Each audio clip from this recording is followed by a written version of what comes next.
week before last. Haven't seen him this century. This century? Yeah, I haven't seen him since about 1999. Oh, okay. When you this century, I'm thinking 100 years ago. Oh, okay, that's right. We are in a different century. Wow. And where'd they come from? They live in Colorado, Colorado Springs. Okay.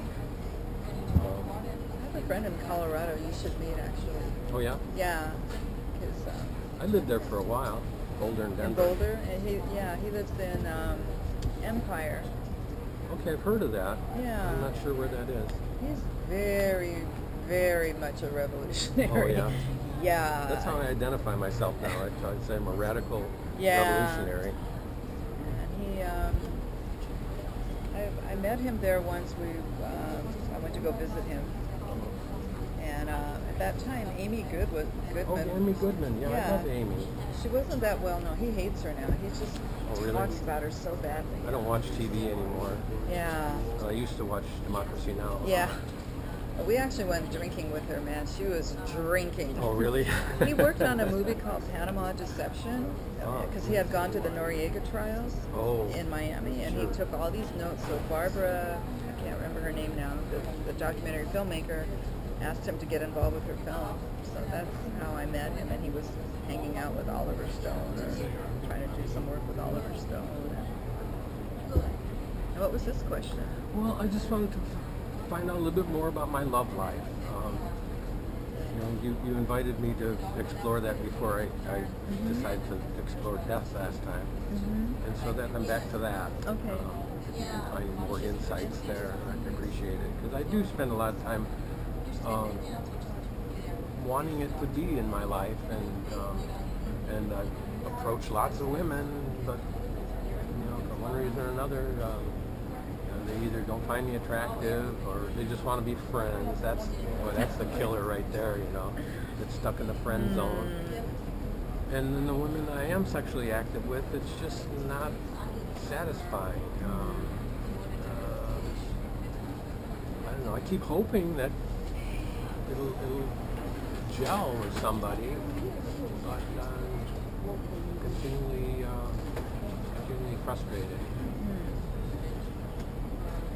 And I think part of that is your thoughts, because it does look like it is kind of going back and forth, like, forget it, I don't really need a relationship. Oh, but yeah, I do want one, but no, it's all this uncertainty and kind of creating this confusion. So I think once your mind settles and you decide that's really what you want, I think that person is there. Looks like some kind of teacher, instructor.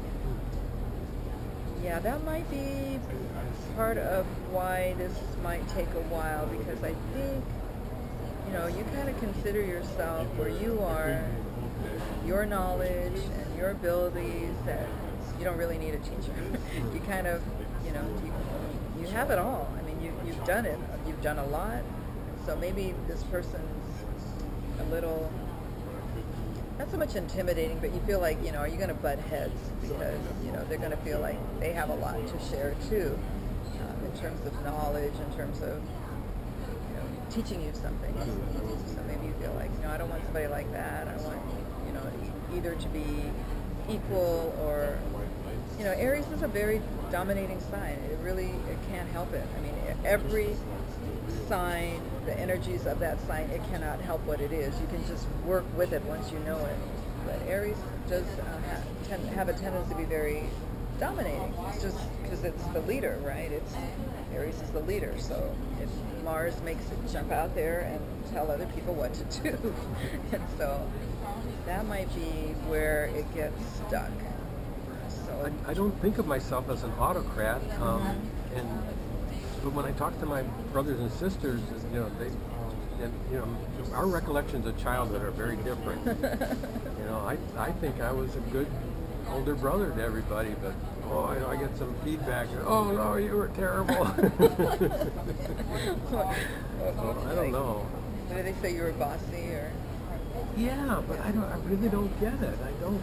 You just felt like you were helping them because you saw something and you're like being the leader and saying, come on, we should do this, but they're seeing it as you're telling them what to do. Yeah, that sounds like that's what happens. Yeah, that happens a lot with Aries because unless they're really conscious of it, which I'm not saying this about you, but other Aries I know, like, can you reword that? Yeah, well, I try to be sensitive in my approach, but if I'm too sensitive, people ignore me, and part of my assertiveness is to avoid that ignoring part. To get, hey, I got something to say here. Please listen. And I'm polite. I don't come across, from my perspective, it doesn't seem like I'm being bossy or autocratic. I'd hate to think of myself as a dictator. I never would want to be that. Yeah, then your Sag rising, see, that makes you the sensitive part of you, because Sag wants to include everybody, and again, it's very expansive. Jupiter wants to bring the whole world in, and let's all be equal. So that tempers that tendency to, for Aries to lead. And I mean, Aries really does want to lead. Sag wants to teach, share the knowledge. Aries wants to lead. Okay, I already have it. Just come with me. I'm telling you, this is the right way. And then that's when people go, what? But it's good that you have. I wonder how many degrees. Do you know how many degrees Sag you have? Rising? Not offhand, no. It's good to know because there's 3. And the first one is Sag, and then Pisces, and the other beautiful sign, Gemini. Okay. Yeah. So, especially if you're in that second decan, which is Pisces, which is 11 degrees to 20 degrees. In the middle.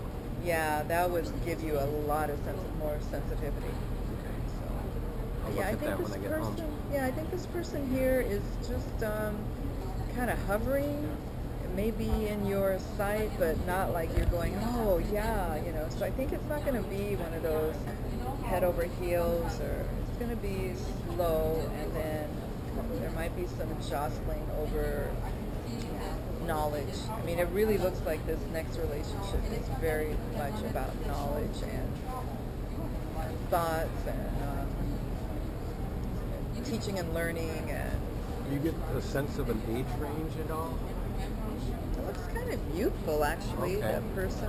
We can look at that closer. But see, that's a pregnancy card. Oh. So, well, after avoiding having children my whole life, I'm reconsidering that. I know that's kind of unfair for the kid because I don't know how much longer I'll be around. Yeah, it's hard to plan things like that because some things are just supposed to happen. How do you explain, a child that's born that might live for a month or two? How do you explain that lifetime? Or how do you, it's so hard. That was one of the things that I wondered about, as to the fairness of the universe. Yeah, like why does that happen? Right. Why does somebody have to suffer an innocent child that never did anything? Like, right. I always had trouble with the concept of original sin. It just, it's stuck in my craw. It's like, okay, I see that,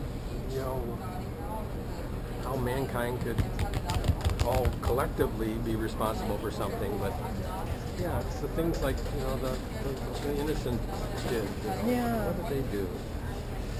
And it's past lives and all that stuff. Okay, but I still had trouble with it. Yeah, I understand what you're saying. That well, that's your karma. You created it. Well, yeah, but I didn't do it. It's my spirit that did it. So why do I have to suffer for something my spirit did? Right. Does that make sense?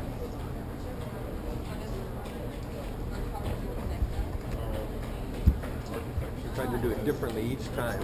Okay. It's very creative. So we're looking at this person in terms of age and maybe what they look like. Something about. Looks like somebody that maybe had a lot of money or good social standing in the past and took a real dive.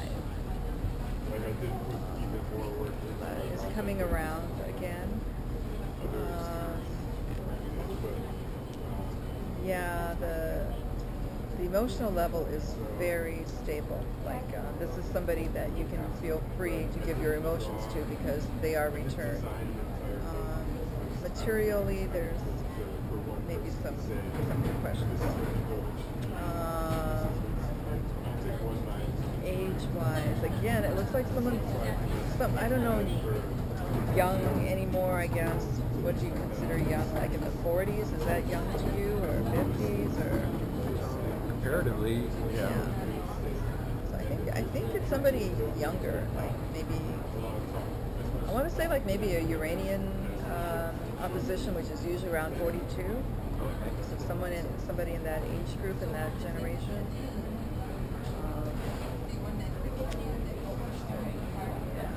I think she probably was doing a lot before something traumatic happened.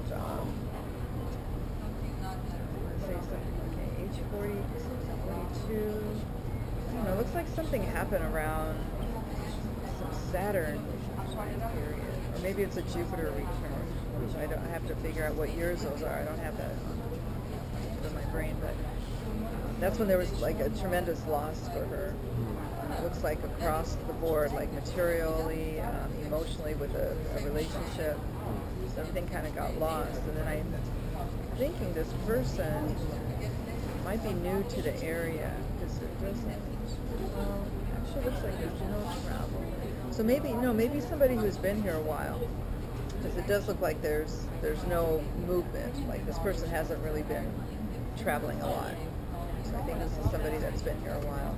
But the best part been in my life for a while, or been here in Hawaii? Yeah, in Hawaii. Okay. In this area, in this location. All right. Yeah. But the best thing about them is that you don't have to fear that if you're going to pour all these emotions and feelings in the relationship that they won't be reciprocated, because it looks like that person's very strong and stable there despite all of this stuff that's been happening. That's important to me. It's hard for me to invest emotionally because most of the time I deny my emotions, but if they come up to share, I'm real sensitive about rejection and non-reciprocation. So yeah, that's a real important area. Okay. And I would like to be comfortable enough to have a stable environment. Yeah, so once again, it doesn't look like, head over heels and you see them and, it looks like a slow build-up, but... Yeah, I had enough of those in the past. Love at first sight kind of things. Oh, okay. Yeah. And then, again, I think the meeting ground is going to be somewhere, maybe on campus, because it has a lot of teaching and that kind of education and learning and that type of thing involved. So, and it looked like it's slow, but I would say it's probably, in the next few months. Because I'm trying to remember that very first layout. I think it looked like maybe 2 or 3 months that okay, this is the person, this is where we're going to head. Yeah. So keep me updated, because I'd be really curious to see when that happens. You have any other questions? Well, I wanted to ask you what your feeling was about the supposed secret chamber in King Tut's tomb. Have you heard about that? Is that a recent discovery? Yes. It's been in the news last week or two, and they think it might be his mom, Nefertiti, because they never found her tomb. And that would be so exciting if it is. Are you like archaeologist? No, I have a layman's appreciation for things like that. So do you feel like the Egyptian civilization came from someplace else, or do you feel like they're from here? Or I've watched enough ancient alien stuff that I've entertained the notion of it. It's fun to think about, but again, there's not enough evidence to really, have a firm understanding. There certainly seems to be some kind of extraterrestrial influence on the planet, whether it be the Sumerians, in my estimation, have the biggest potential for that. I read most of Zecharia Sitchin's books, and I was really impressed with the Sumerian cosmology, about how they identify the planets from the outermost in, as if they're coming into the solar system. I see. And Gaga is the first one, which is Pluto, and then they come up in pairs. The similar blue-green gas giants is Uranus and Neptune, and then the two biggest, Saturn and Jupiter, and then Earth and well, it wasn't Earth originally, according to him. Originally, we were out in between Mars and Jupiter. Well, the planet was, and it was twice the size, a big water world, and it got smashed by a moon of this Nibiru that came on an elliptical, or originally from another star, but it came into this solar system and smashed the planet, and it took several billion years to reform as Earth. And the only problem I have with that is, how did it get in the orbit it is now? If it was out where the asteroid belt is, and that's part of the debris, is the asteroid belt, which makes a lot of sense. But the problem is, how did we get in the orbit we're in right now? I just saw something where it said that they've discovered a twin of Earth, but where was it? It was like way out there somewhere. Did you On see the other that? side of the sun? Something that was not even in our solar system. It was like way out there, and I don't know how they they've been discovered finding it. lots of planets. Well, they have the technology now to be able to ascertain when a planet passes in front of a star. They can sense that and make amazing determinations about the consistency of the planet and its atmosphere. And I don't know how they can do that with just, I don't know, technology is incredible. But yet nobody's been back to the moon since 1969. That's kind of weird, don't you think? Oh, the Chinese?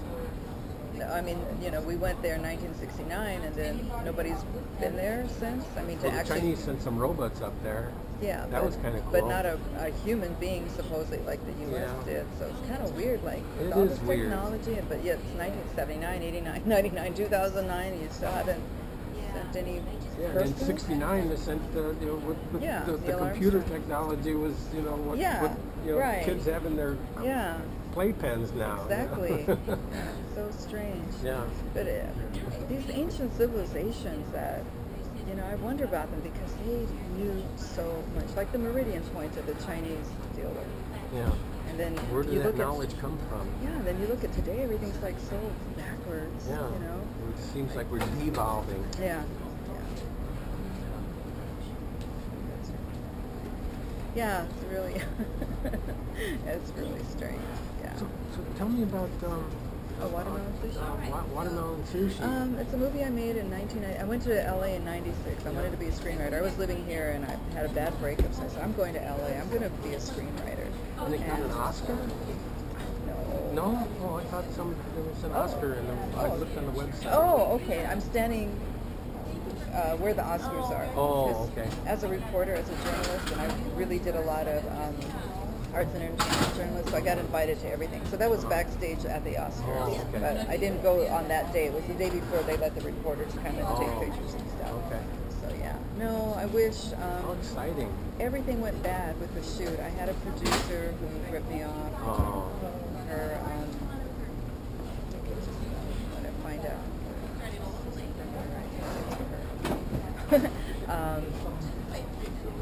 It just was a really bad situation, and so I lost my money, I lost control of my film, I shut it down, so we didn't continue, but I was meeting like major celebrities, so I thought, oh, I'm sure we'll just get the money for the next 6 months, probably reshoot. It never happened. It never happened, never happened, never happened, never happened. But finally I found a producer in Canada. We're going to shoot the documentary about my mom's story and other Japanese war crimes. So at least that one, because that's a lot less money. That's probably like $150,000. But you're talking about an independent narrative film, at least $3 million as a low budget film. So it just gets so ridiculous. How can they rip you off? I mean, isn't there Well, contracts and stuff people have to... They didn't honor anything. I took him to court, and I got a judgment against the husband. He's never paid. Because, you know, even if you get a judgment, you're the one that has to go collect it. And they hid all their assets. He filed bankruptcy a couple years ago, but he didn't include my judgment. So I was told by an attorney, oh, well, that means you can still pursue it. So it's just like... I'm sorry to hear about that. Yeah, I thought this was going to be a happy story. Yeah, you know, I had the best actors. You know, we had deferred contracts, so they worked for free. Everybody was really getting into the story. But my crew, she was managing the crew, and she brought in people that were her people. That she started, I don't know what she told them, but they started turning against me, you know. So I don't know where half the stuff is. Like we bought this, we bought that. Well, where is it? I don't know where it is. She just must have kept it. And yeah, I have lots of Hollywood stories. Lots of, you know, that wasn't the worst thing that happened to me. Sony stole one of my scripts and made $30 million on the movie. That, you know, and there's nothing you can do. Because if you want to spend 10 grand just to retain an attorney, they will keep you in litigation for like at least 5 years. They have huge legal departments at these studios. But yeah, you should meet Joe Calhoun because you know he wanted to make a film about Noriega, and that's how he's the one in Colorado. Yeah, in Empire, Colorado. Yeah, so he used to come to LA all the time, you know, to visit, and I'd say, oh, hey, you want to go see this film at the, you know, because I was invited, it was over at Sony or whatever, we'd go look at things and, you know, just run into people. Yeah, because that was, for a long time, when I lived there, the last time I actually lived there was 2006, so 2007 on, I haven't really lived there, but he would come and I'd take him around to all kinds of events and stuff, and get that whole Hollywood flavor. Does he ever come to Hawaii? You know, he's never been here. I tried to get him to go to Revolutionary Books because in LA, I knew some people that were Panther members, the new Panther Party, not the old one. Right. And I said, you know, my friend made this film. They're like, well, we'd like to show it here. You know, he didn't make the film, but he had something to do with it. And they said, well, do you think he'd consider coming here and talking about it? Well, you know, he had to pay his own way and everything, but he was so excited to come there and, you know, talk about Panama Detention and all of that. So, yeah, I've been trying for years. I said, you know, you need to get with these Revolutionary Book people because, you know, you could come here and, you know, do a talk or something. Yeah. Yeah, Carolyn has people, and she invites people for talks, and you know, a lot of people show up for them, and they're always very informative. And you know, I love going to those. So I'd love to see him if he comes here. Yeah, he worked on the railroad for over 20-some years. Oh, yeah. So he has his email address is jcproletariat. And yeah, he's very, you know, blue collar union, blah blah blah, you know. And John Calhoun. Joe Calhoun. Yeah, I'll send you an intro or something. Okay. If I have your. Yeah. Actually, I'm going to give this to you. Okay. And you can just see the cancer is not right, and then some of these other things. I've got one printed out at home, so. Oh, okay, you have it already. But help you or not. But yeah, so do you want to write your email address? Oh, sure. And then I can, or however you want to meet him, I don't know. In the last few years, he's been very reclusive. I mean, he always was pretty solitary, but I think he was so disappointed with Obama. And I know. Tell me about it. And he sends me a lot of stuff about Syria. He never communicates personally. Like, I'm like, well, so how have you been? And he never answers. He just keeps sending stuff about Putin and Syria and Assad, and before that it was Iran and Iraq, and it was Libya. I was in New York with him one time, and he had a bunch of material like this, and I said, what's that? He said, I'm taking this to the Libyan embassy. They need to know. So I said, you know what, you go ahead and go in, because they're going to have you on camera and they're going to document you, and I'm not going to go in there. I'm just going to stand outside and wait for you. with my YouTube channel here. Oh yeah, definitely want to see that. Okay. And what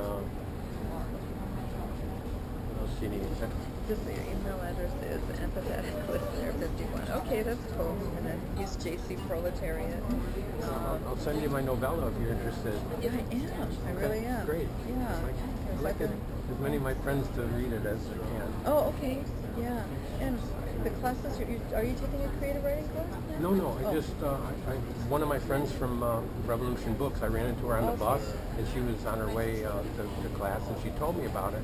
It was in a couple more days, and so I just made note to, I was free that day. Her name isn't Ruth Ann, is it? Ruth Ann, yeah. I knew you knew her. I just knew it. I was like, she's my neighbor. Oh, yeah, is she? she lives Okay. across the other building. I just went out with her last night. We went to the night market. As soon as you talked about the creative writing class, I was like, I wonder if he knows Ruth Ann.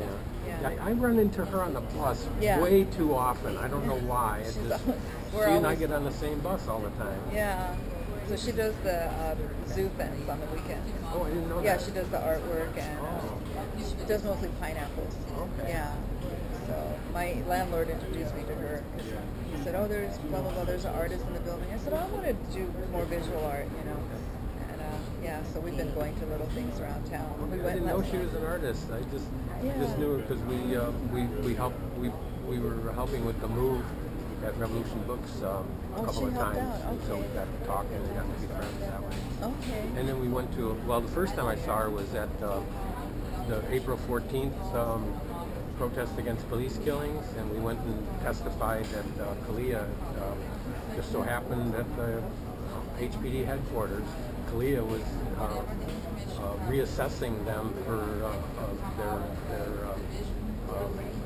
their program. Kalia is a police oversight, group, and just so happened that day it was doing it, so we got on TV, and I can send you stuff. We email back and forth. Bring you up to date on some of that. Okay, well, thank you so much. Thank you. It's so nice to see you again. Am I pronouncing your name right? Yeah. Okay. Well, if you're Japanese, you say yayoi. Yayoi. Okay. Another thing I noticed from your website, one of your characters was named Kazuko. Kazuko, yeah. Yeah. You know Kazuko? That means geese, right? Oh. Well, in Japanese, it's how you write the kanji that gives the meaning to the word. So you'll hear the same word used differently, different contexts. From what I understand, it's a pretty popular name. Kazuko, yeah. My aunt's, my mom's oldest sister's name was Kazuko. Yeah, there was one lady in Maya's class who was named Kazuko. Is it Kazuko or they called her Kazu? She always called herself Kazuko. Yeah, it's a pretty common name. Michiko's kind of common. I know a Michiko too. Yeah. Yayoi is, there was actually a civilization 2,000 years ago. You know the Jomon and then the Yayoi clan? No. They made the temple bells, the bronze. They were bronze workers. And they were also the first to cultivate rice in Japan. Because I think they're coming from, mainland China into the Korea maybe, and coming up like this, because Japan's the most outer, right? Like the temple bell that got stolen on the Big Island? Oh, maybe. Like, is it bronze? I'm not sure. It was a big bell. I think they found it. Oh, yeah, they found that one. But the ones in Japan, they're like over 2,000 years old. So that when I tell people my name, the young people are like, they already know it's the old style name. Yeah, I rang the bell over in that big one over in Kaneohe. For the New Year? No. Oh. This was several years ago. Just on a visit over there. Okay. So is it Shinto or is it Buddhist? I don't remember. Buddhists usually in New Year's Eve they've gone 108 times for 108 sufferings. And this had a big log or something that you rammed into this huge bell. I think that's Buddhist, yeah. The Shinto, well, I know it could be Shinto too, because sometimes they cross over so much. They have the ones with the big rope, and so you think, okay, you gotta like, wait, to make the sound come out. And then they brush you with some feathery thing to clean you, and drink sake for the New Year with gold flecks, and then eat the mochi. I went the one by the freeway by H1. I can't I don't know the name of that place, but it's a Shinto shrine. And so they do a New That's the Year's one by celebration. Foster Garden? Foster Garden, I don't know what Foster Garden is. Vineyard? Vineyard? Yeah, because you can see it on the freeway. When you're coming on the freeway, you can look over there and it's right Oh, there. Okay, that's a different one. You're talking about the one on Holly Highway? No, that's Buddhist. Oh, okay. This is Shinto, and Shinto. yeah, they have female priests.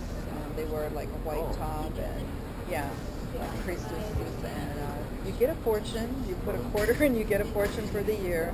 If you don't like it, you can tie it to a tree and get another one. But you're like, is it going to be that bad, or is the next one going to be worse? Oh, You know, so yeah. I went to a Bond dance for the first time this last Bonodori. time. Yeah, that was fun. Yeah, and you know the significance of Bonodori. A little bit, not a whole lot.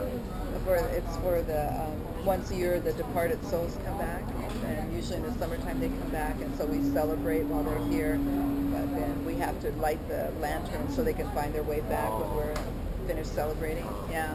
I just remembered it was a whole lot of fun. I wish I would have done it before. Yeah. I find the Shinto rituals, whether I believe in their gods or not, I don't even care. I just love them. I do. I really love all the little things that they do, and yeah, and it's been a part of Japanese life for a long time.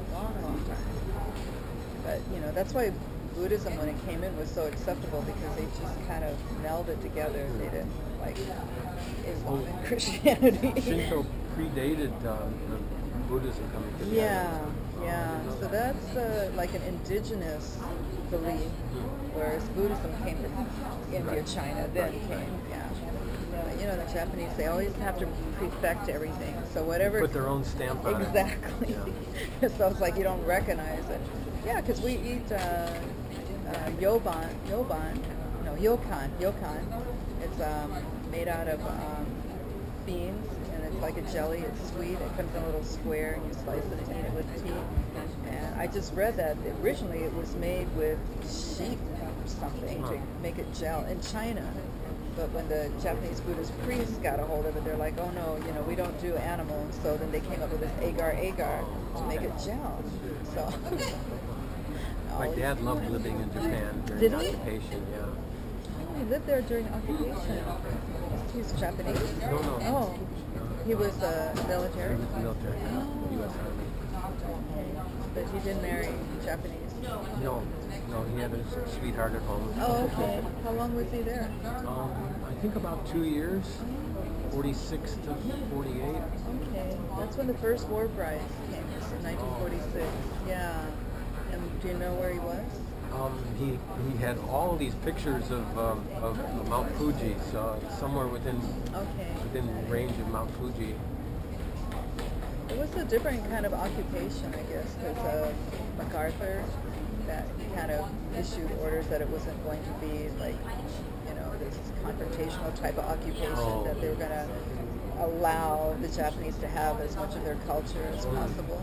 And so it became very friendly. Yeah. But, you know, they were ready to, the average citizen was ready to get over the war, because, you know, they suffered so making much. a constitution to make war illegal was wonderful. What an idea. I wish it, you know, I hope that the new changes don't bring more back, but it looks like it's going to. Yeah. It's like that. That's one thing my friend Kazuko, she's very adamant about. She doesn't want that. She says, you know, pay attention to what's going on in Japan, pray for peace and all this stuff. Okay, I thank you so much for thank you. your help and all, and I look forward to hearing from you. Yes. And is there a public restroom? Yes, and you can get the key from Verna. Okay. And then, I don't know about the men's room, but the women's room is so tricky. But yeah, I don't need to sit down, just stand up. Better do that before I get on the Verna, bus. Verna, can we get the restroom key for him? I want to catch you before you go. Yeah. Thank Thank you so much. Yes. I'll be in touch. Okay, great. Okay, all right, John, you take care. Great weekend. I forgot to make him sign one of these. Oh, John, you're the recorder. And we're just Thank you. going on and on and on. Yeah. You're going to have a 3